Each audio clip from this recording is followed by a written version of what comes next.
About 10 months ago, May 2022, I put out a video called Stay Calm and Don't Be Stupid.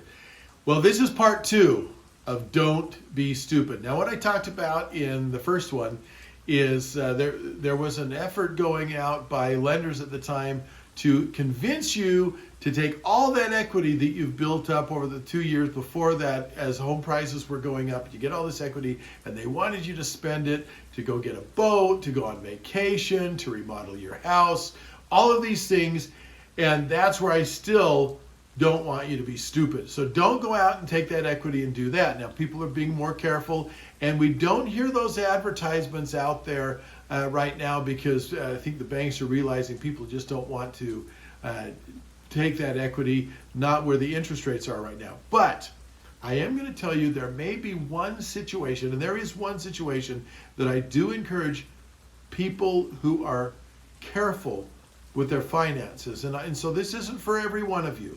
So if you think you might run into problems, I would, before you would call me and do this, I would have an interview with you before we start doing this with you anyway. But what I want you to do is think about this. Your equity is sitting in that home. Now, home prices might drop a little bit still. But if you were to take out an equity line of credit for one purpose, and that purpose is to turn it into a cash producing property. Many of you have enough equity in there to do a sufficient down payment to get a cash producing property. Another small house, and this is the thing, is home prices are going down, and so you can pick some of these properties up and have rentals, start building up a rental portfolio, or get with a syndication where there's several people involved to buy larger properties and get cash out of that equity. Right now it's sitting there, and we hear people about being house rich, the cash poor. Well, that's what many of you are. You've got all of this money sitting there in the equity of your home, but you can't do anything with it, or you're not doing anything with it. And so this is such a great plan because you can take that equity, which right now is doing nothing for you except just building up equity, which is going to be just sit there and do nothing for you. But if you can take that and now purchase a property that cash flows, that starts bringing you, maybe it's not going to be a ton, okay, at first. But you know what rents are right now? I mean, rents, especially for a house, you're going to be $2,200 to $2,800 on average in the Salt Lake Valley for rents. And if you can get someone that even you're only getting $200 to $300 a month on rent, but that's better than nothing that you're getting right now on the equity. Okay, and the bank is loving that.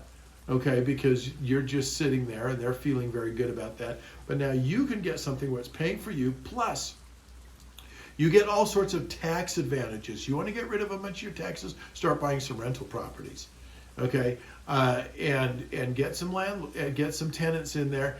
And if you're going, oh, I don't want to be a landlord, great. We have people who can help you, and I can give you some tips on how to get people in there. That I have some great tips from people that I know that rent a lot of properties on how they get quality people in there all the time. And so if you are thinking about, yeah, I'd like to invest, but I don't know where, you may be sitting on that cash cow that can help you get into that property. And so here we are. Don't be stupid and just let that equity sit there and do nothing for you. Take that, be smart with it now, and help it earn you money. Then what happens is you pay the principal down on that rental property. Now you've got another property that's getting more equity, and you keep multiplying that till, I mean, depending on how old you are, depends on what size properties, but you could retire with 20, 30, 50 units. And just think about that. If half of those are paid off and you're getting $2,000 a unit, that's a good retirement. Give me a call. Let's talk about helping you get into some rental properties.